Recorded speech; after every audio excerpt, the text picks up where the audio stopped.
So, interviewing and public speaking, how to impress the best with optimum communication. All right, folks. So, a few things that I want to share with you is number one, when you are presenting anywhere, this sounds kind of obvious, but dress to impress. There was a lot of different people who were not dressing as much as they should. So, for instance, let me tell you what I do at Baby First TV. The Baby First TV folks, CEO, always dresses like the people on the right. He wears jeans, he might wear a polo shirt, sometimes he even wears a t shirt. I see him often. I always wear a suit. He has even told me, Todd, you don't have to wear anything fancy when you come see me or when you come to the office. Go ahead and dress casually if you like.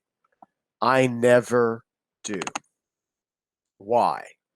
Because every time somebody sees me there, they see me dressed extremely well. They see me, oh, he's being very professional. And that is the mentality that people have of me at that particular organization.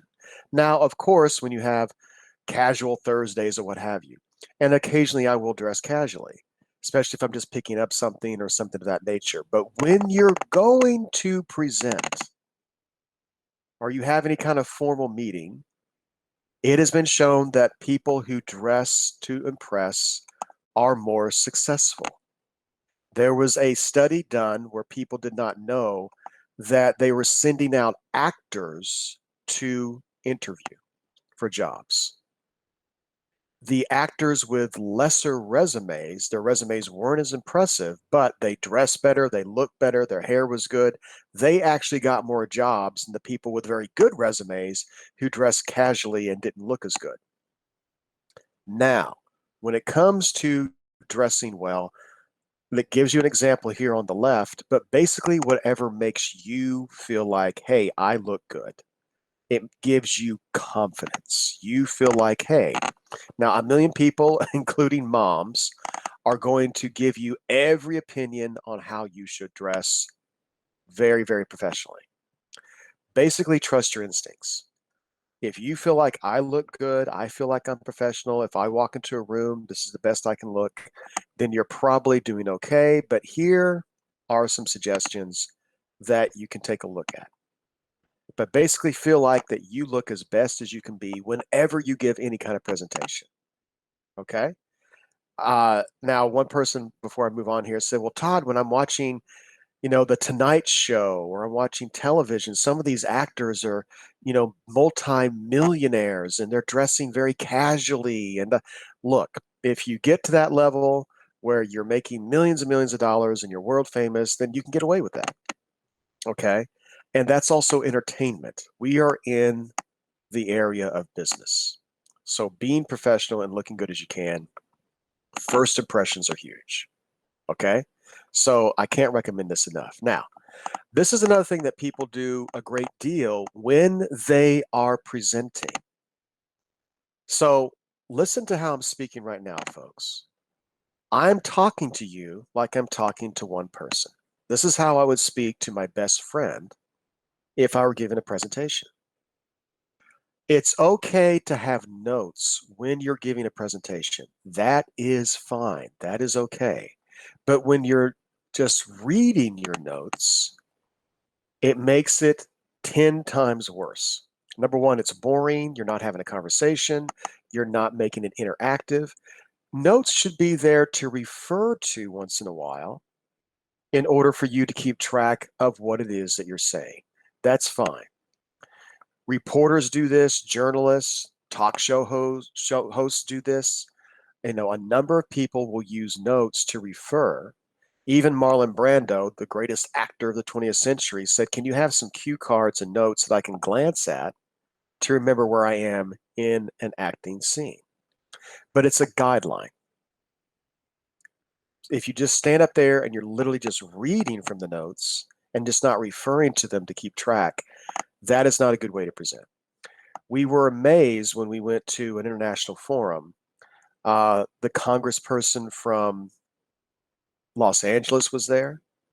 One of the major CEOs of China was there. Some extremely important people, medical doctors are in the audience.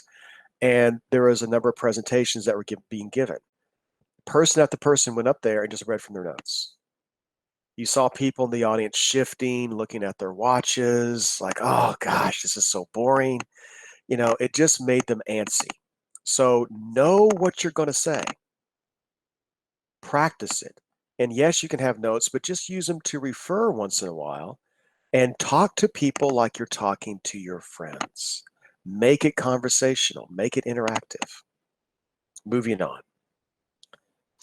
Susan, you can still see the it's going okay. You can see you introduce yourself.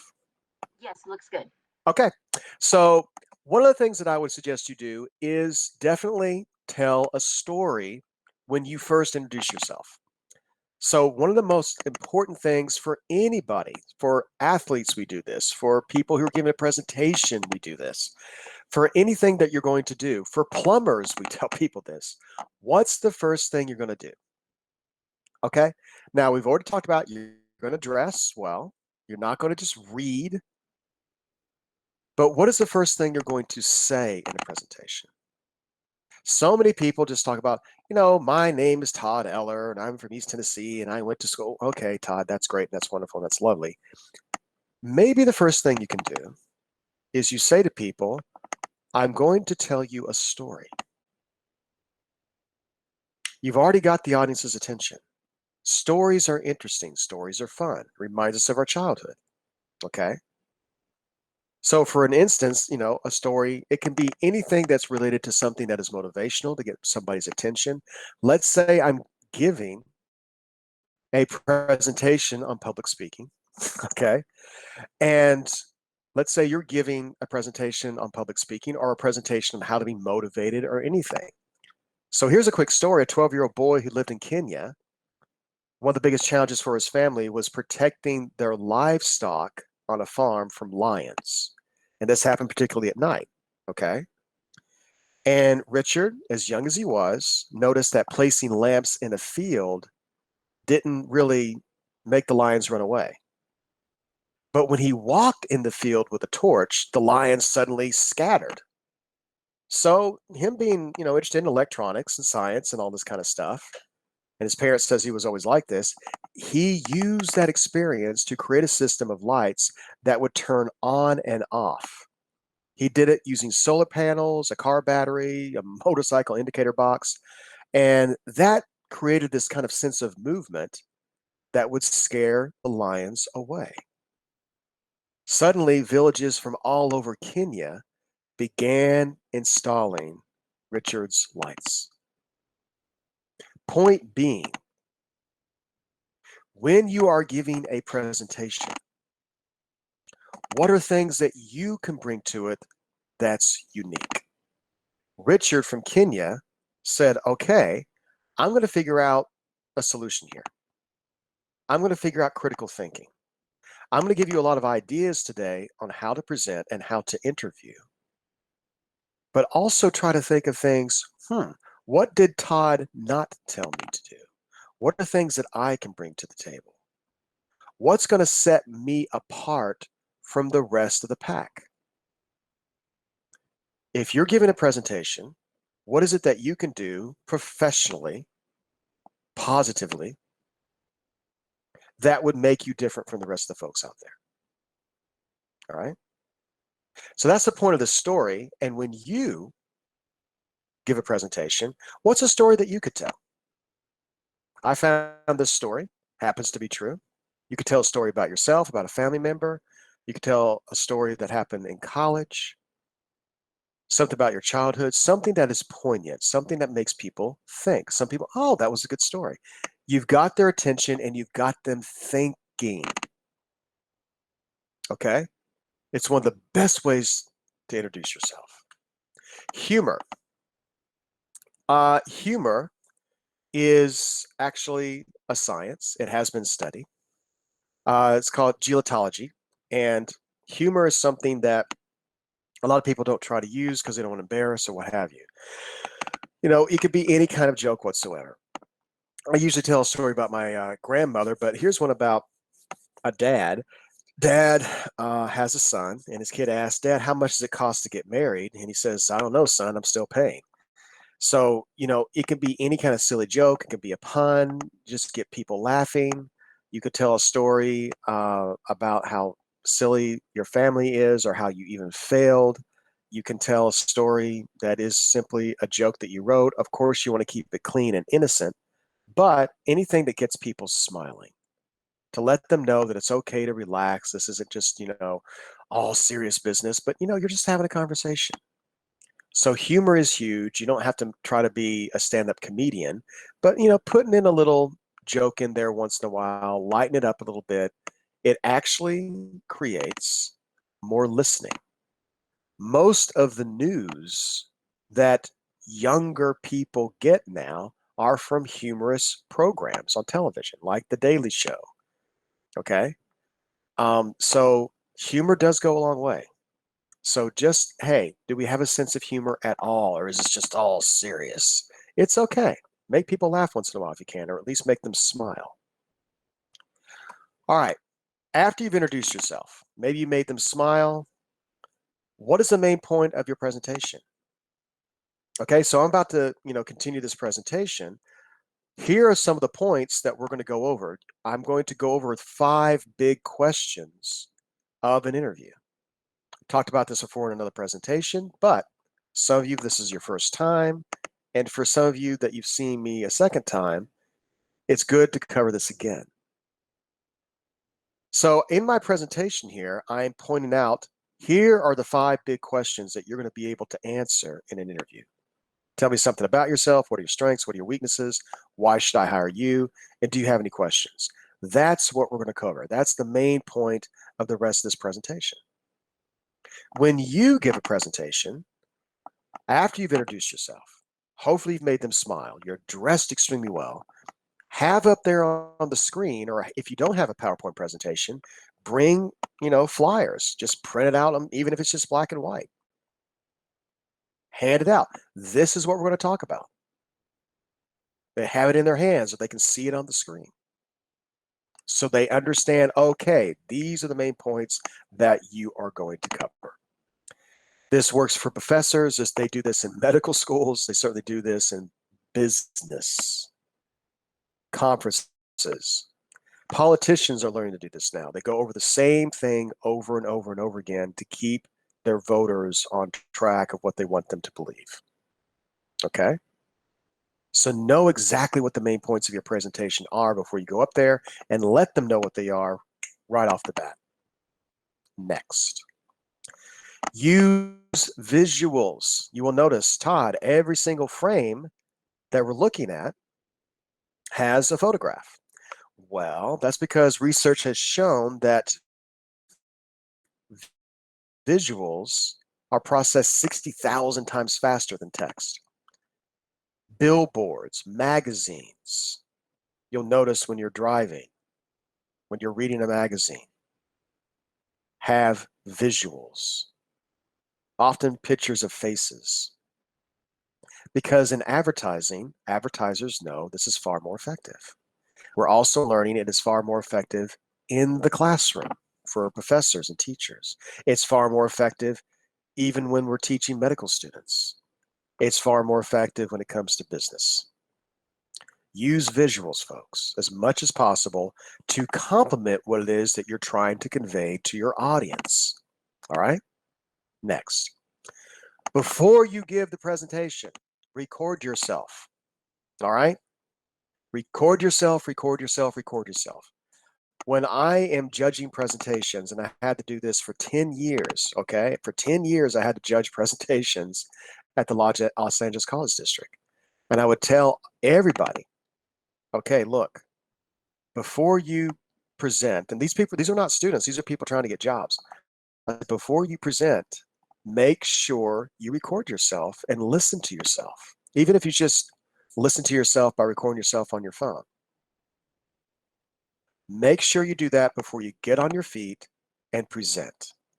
100% of the time, I knew when somebody didn't.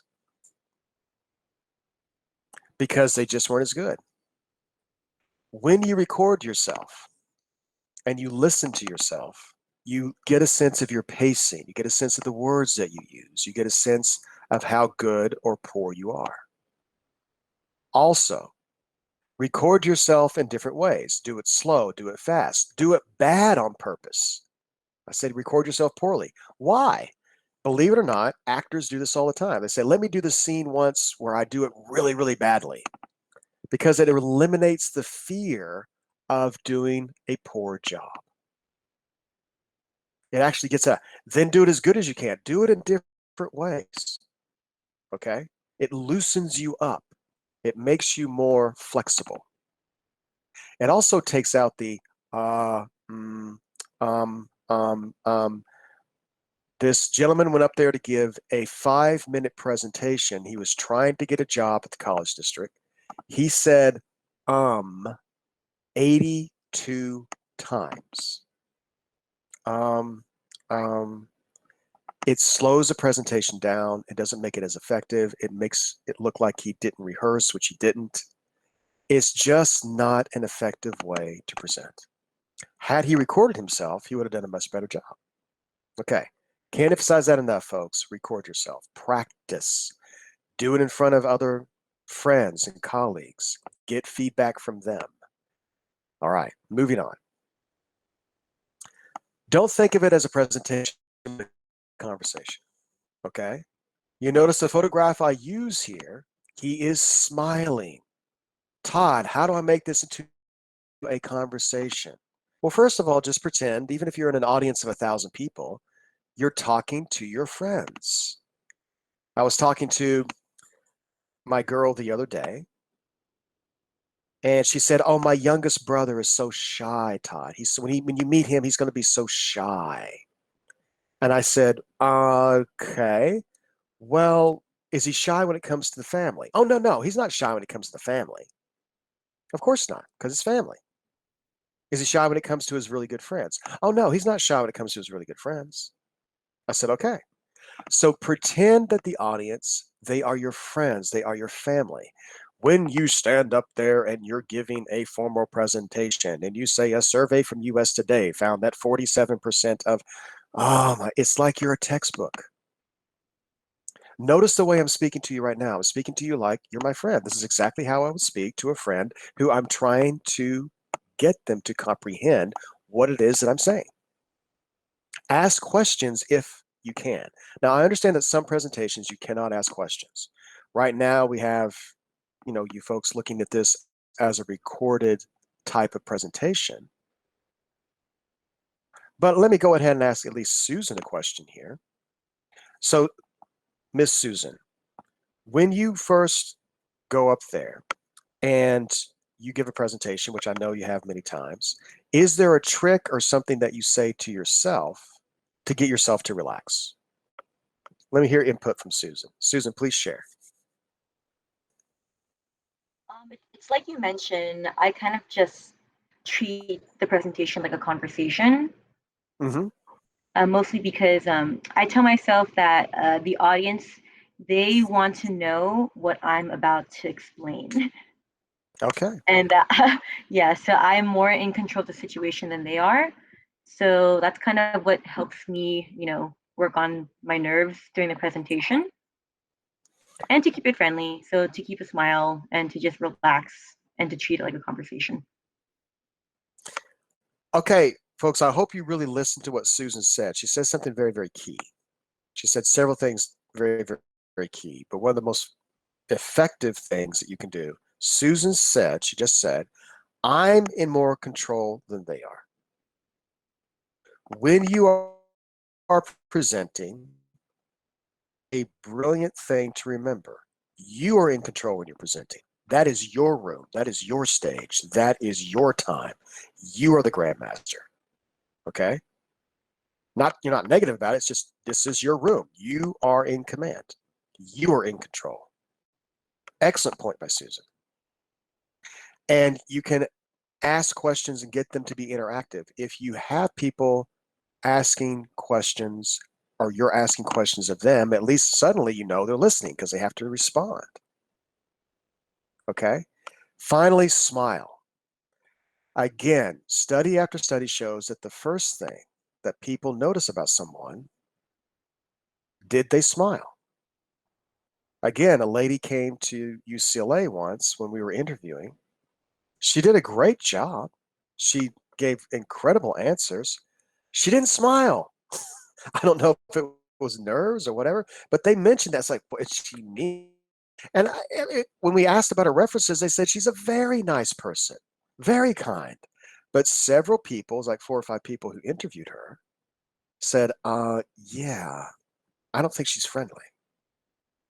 Turns out she's very friendly, but she didn't get the job. So, one of the reasons we don't smile, folks, is exactly what Susan was talking about: nerves.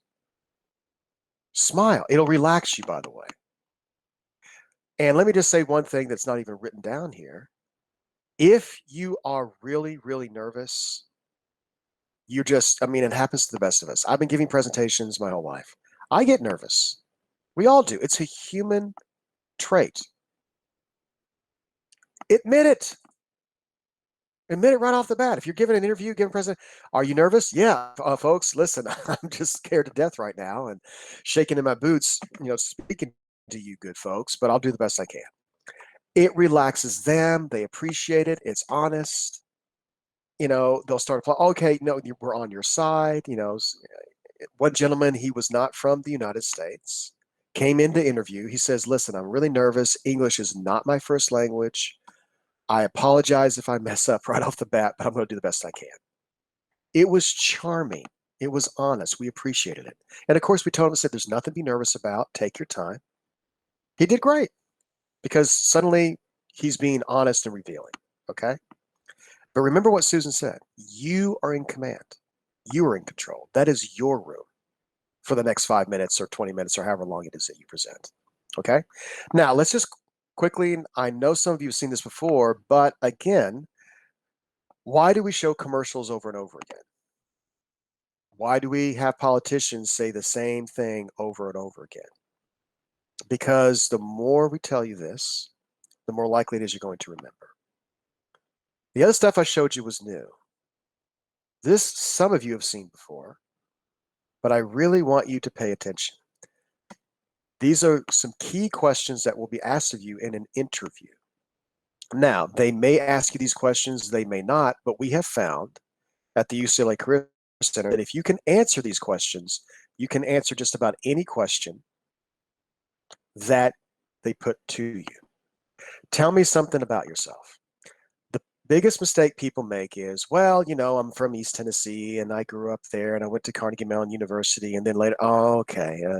They have your biography, okay? They have your resume. Just mentioning things on your resume is probably a big mistake because they already know it. It's redundant. Again, have a story. All right? Have a story. Gentleman came in. He said, we asked him that question. And he said, listen, I could tell you many things about myself. But the one thing I want you to know is that I can get along with anybody. He said, I don't like everybody I meet. That would be a lie. He says, I meet people all the time that I don't like, but I can get along with anybody that I meet. And that is why I became the #1 salesperson at Chevrolet car dealership in my hometown. Because regardless of who they sent to me, I figured out a way how to get along with that person. That's a 30 to 40-second story. And he also had a number. I was #1 in sales. He was also honest. He said he didn't get along with everybody. And if someone says, I like everybody I meet, that's not true. There's no human being on this planet that likes everybody that they meet. So he was being honest. And we also found out he's #1 in sales. Okay, not bad. He could have told us a lot of things about himself. He told us something that let us know he's going to be valuable to us. This guy can sell. All right. Why should I hire you? Now, if you think about it, it's the exact same question. This is what human resources does. They ask you the same question in different ways to see if you come up with a different answer. The worst thing you can say, the worst thing you can say, the worst thing you can say. Well, like I told you. Think about that when I say that. Well, like I told you, it's condescending.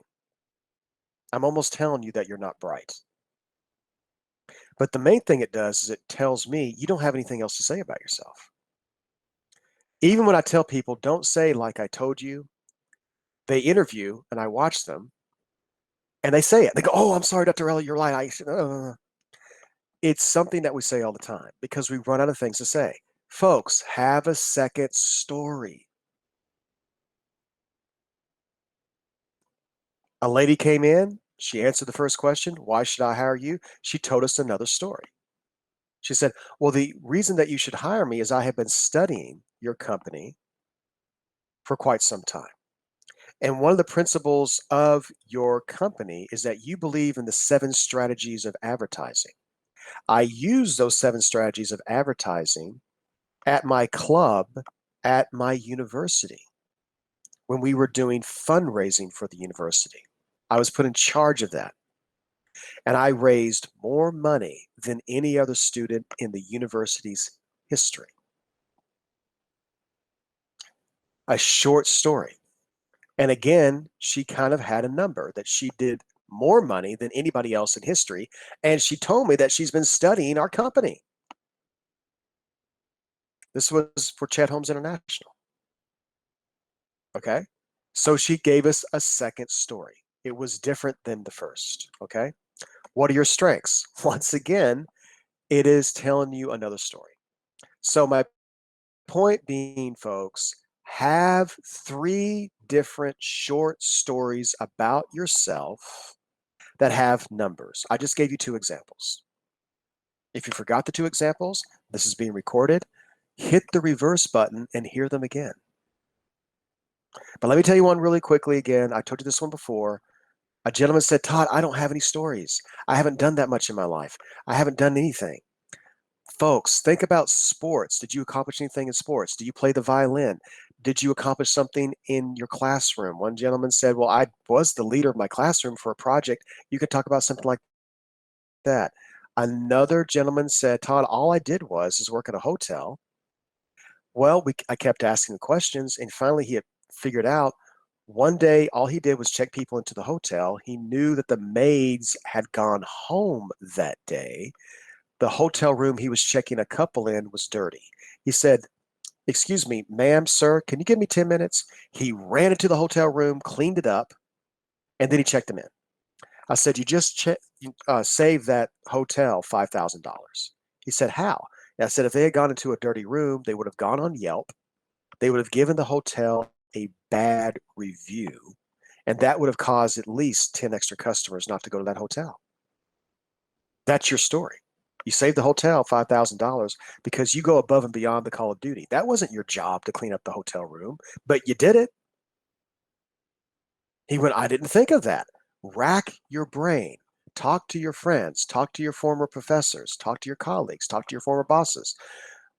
Think of 3 stories. Always have 3 stories that you can tell anybody.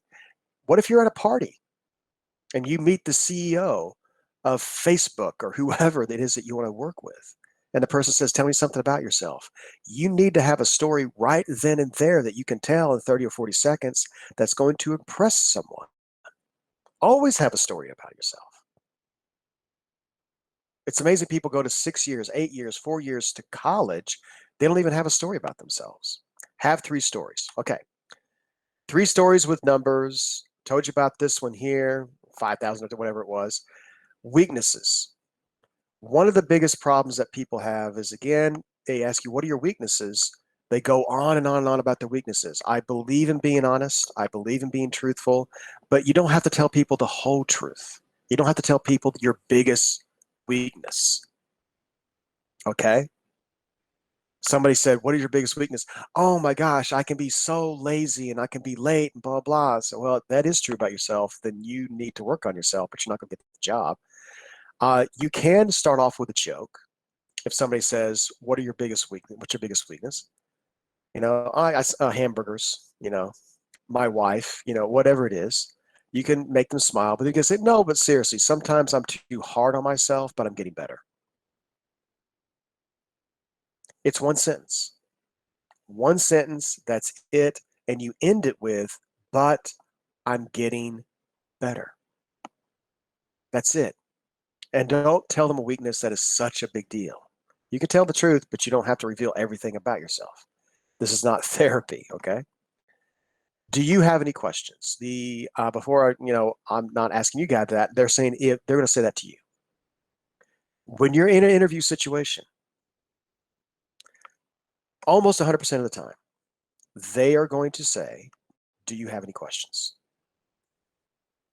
The answer is always yes. Ask one question. We had somebody who interviewed, they were doing great, and they asked us 4 or 5 questions, and it was like, oh my gosh, this person would drive us crazy. This person would drive us insane. So he didn't get the job. If you say, no, I don't have any questions, huh? Are they not interested in us? Do they not like us? Why are they being like that? Have one question. Do not ask questions about salary or vacation. If they offer you the job, then of course you can talk about salary. Then of course you can talk about vacation time. That's after you get the job.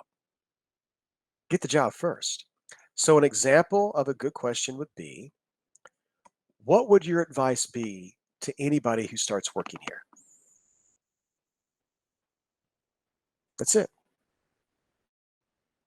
What are some of the biggest mistakes that people make when they start working here? That could be another one. One question only. They have other interviews to get to. They have a busy day. But make it a positive question that you really want to learn from them. You want to figure out how to do a good job. The question you ask puts in their mind, oh, this person really wants to improve. This person really wants to figure out how to do a good job for us. And he or she only asked me one question. They're not going to drive me insane. So that is true of a job interview. It's not true of a presentation. I know we just got a couple of folks here watching, folks. Some of you are going to be watching this recorded. But Susan, does anybody have any questions or comments as we wrap this up? No questions for me. If there are no questions, if you do have questions in the future, folks, you're more than welcome, for those of you who are watching this recorded, to contact me. Susan has my email. I've sent my email in the past. If you are having a presentation coming up, if you have need any help whatsoever, to help you.